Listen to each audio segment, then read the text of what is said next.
The funnel effect में आपका स्वागत है।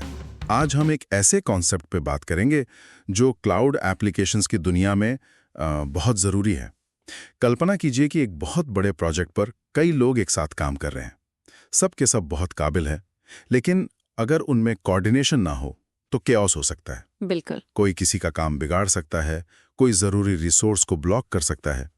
इसी समस्या को सुलझाने के लिए डिस्ट्रीब्यूटेड सिस्टम्स में एक तरीका इस्तेमाल होता है जिसे लीडर इलेक्शन पैटर्न कहते हैं। बिल्कुल सही। जब कई सारे टास्क्स या इंस्टेंसेस एक साथ काम कर रहे हों और उनमें से कोई भी स्वाभाविक रूप से लीडर ना हो, तब ये पैटर्न काम आता है। इसका मकसद है कि इन सब में से किसी एक को लीडर चुने जाए जो बाकी सभी के कामों को कोऑर्डिनेट करे। अच्छा, इससे ये सुनिश्चित होता है कि सब मिलकर काम करें, एक दूसरे के काम में दखल ना दें और शेयर्ड रिसोर्सेज के लिए आपस में कोई टकराव ना हो। तो चलिए इसी को और गहराई से समझते हैं। आज की चर्चा माइक्रोसॉफ्ट के अज्योर आर्किटेक्चर सेंटर के एक लेख पर आधारित है जो इस पैटर्न को बहुत अच्छे से समझाता है।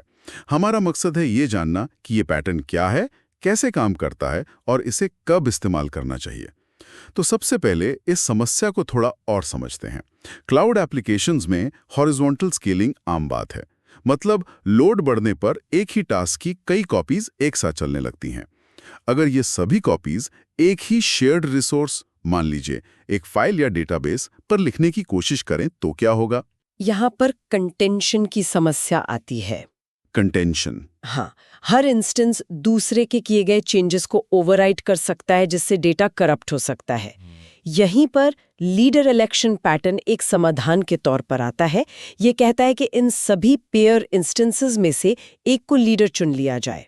और ये लीडर क्या करता है? लीडर की जिम्मेदारी होती है बाकी सभी सबऑर्डिनेट इंस्टेंसेस के एक्शंस को मैनेज करना।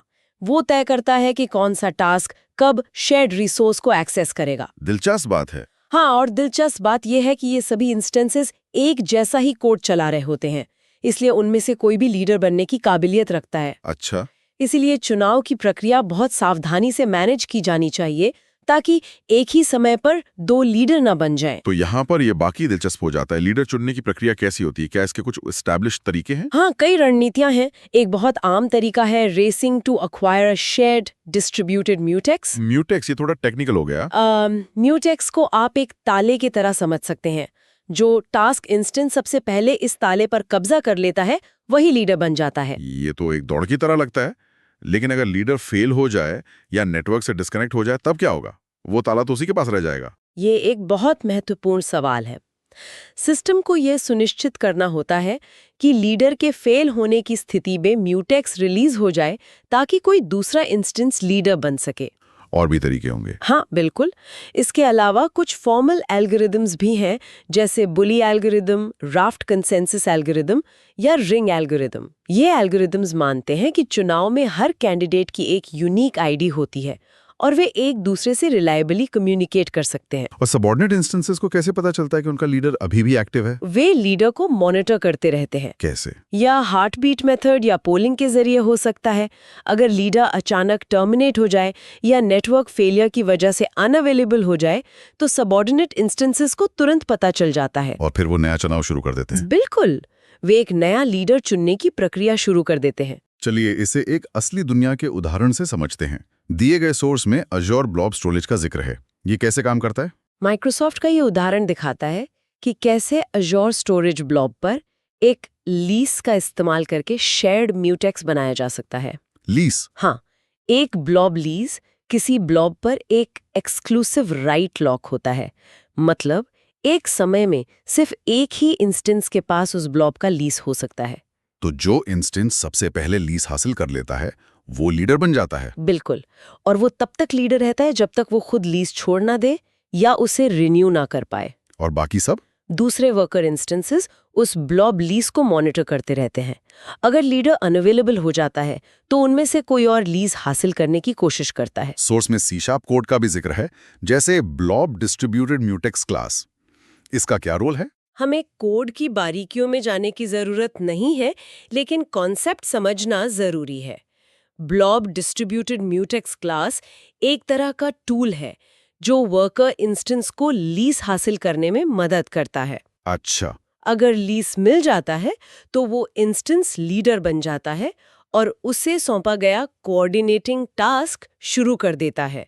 और अगर लीज नहीं मिलता तो वो सबऑर्डिनेट बना रहता है और इंतजार करता है। और ये लीज हमेशा के लिए तो नहीं होता होगा? नहीं, फॉल्टेड लीडर लीज को अनिश्चित काल तक न रखे, इसके लिए लीज की एक लाइफ टाइम तय की जाती है। लीडर इंस्टेंस को इसे समय समय पर रिन्यू करना पड़ता है। तो ये एक तरह से प्रूफ है कि लीडर एक्टिव है। एग्जैक्टली अगर वो रिन्यू नहीं कर पाता तो लीज एक्सपायर हो जाता है और चुनाव के लिए दोबारा उपलब्ध हो जाता है। ये रिन्यूअल प्रोसेस सुनिश्चित करती है कि लीडर एक्टिव और हेल्दी है। ये सिस्टम सुनने में तो बहुत रोबस्ट लगता है, लेकिन इसमें क्या कोई जोखिम भी है? हाँ, कुछ महत्वपूर्ण बातें ध्यान में रखनी चाहिए। पहला, जिस शेयर्ड म्यूटेक्स का इस्तेमाल हो रहा है, जैसे कि हमारे उदाहरण में ब्लॉब, वो खुद एक सिंगल पॉइंट ऑफ फेलियर है। मतलब अगर ब्लॉब ही फेल हो गया तो? सही, अगर ब्लॉब सर्विस ही अनअवेलेबल हो जाए तो कोई भी लीडर नहीं बन पाएगा। हालांकि एज़्योर जैसी सर्विसेज रिजिलियंट होती हैं, पर ये एक सैद्धांतिक जोखिम है। और लीडर के खुद के परफॉर्मेंस के बारे में क्या? ये एक और अहम बिंदु है। लीडर को सिस्टम में बॉटलनेक नहीं बनना चाहिए। मतलब? उसका काम सिर्फ कोऑर्डिनेट करना है, जरूरी नहीं कि वो खुद उस काम में हिस्सा ले। एक और जोखिम यह है कि अगर लीडर का टास्क किसी वजह से रुक जाता है, स्टॉल्स, लेकिन वो लीज रिन्यू करता रहता है, तो कोई और इंस्टेंस लीडर नहीं बन पाएगा और पूरा सिस्टम प्रभावित हो सकता है। मतलब एक तरह का ज़ॉम्बी लीडर? हाँ, कह सकते हैं। इसलिए लीडर की हेल्थ को बार बार चेक करना जरूरी है। एक और बात यह है कि चुनाव की प्रक्रिया नॉन डिटर्मिनिस्टिक होती है, यानी हम ये नहीं कह सकते कि कौन सा वर्कर इंस्टेंस लीडर बनेगा। तो आखिर में सवाल ये आता है कि इस पैटर्न को कब इस्तेमाल करना चाहिए? इसका इस्तेमाल तब करना चाहिए जब आपके डिस्ट्रीब्यूटेड एप्लीकेशन में टास्क को कोऑर्डिनेशन की सख्त जरूरत हो और कोई नेचुरल लीडर ना हो। क्लाउड होस्टेड सॉल्यूशंस इसके बेहतरीन उदाहरण हैं। और कब इसका इस्तेमाल नहीं करना चाहिए? अगर सिस्टम में पहले से ही कोई नेचुरल लीडर या डेडिकेटेड प्रोसेस है तो इसकी जरूरत नहीं है। जैसे कि? उदाहरण के लिए, एक सिंगलटन प्रोसेस जो हमेशा कोऑर्डिनेटर का काम कर सकता है। दूसरा, अगर कोऑर्डिनेशन किसी हल्के तरीके से हो सकता है, जैसे शेयर्ड रिसोर्स पर एक्सेस कंट्रोल के लिए ऑप्टिमिस्टिक या पेसिमिस्टिक लॉकिंग का इस्तेमाल करना, तो वो बेहतर सोल्यूशन हो सकता है। राइट। और तीसरा, अपाची, ज़ूकीपर जैसे थर्ड पार्टी सॉल्यूशंस भी हैं जो इस काम को ज्यादा कुशलता से कर सकते हैं।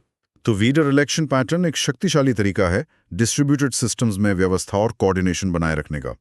ये एक ऐसी दौड़ है जिसमें कोई भी जीत सकता है, लेकिन जीतने वाले पर एक बड़ी जिम्मेदारी आ जाती है। और ये एज़्योर वेल आर्किटेक्टेड फ्रेमवर्क के रिलायबिलिटी पिलर को भी सपोर्ट करता है, क्योंकि ये नोड मैलफंक्शंस के प्रभाव को कम करता है और फेल ओवर मैकेनिज्म लागू करके सिस्टम को रिजिलियंट बनाता है।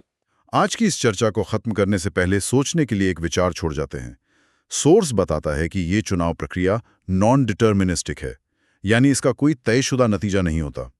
हम इतने जटिल सिस्टम बनाते हैं ताकि चीजें प्रेडिक्टेबल हों, लेकिन उनके दिल में एक ऐसी प्रक्रिया है जो चांस पर आधारित है।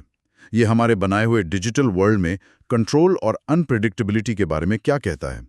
Thank you for watching the funnel effect.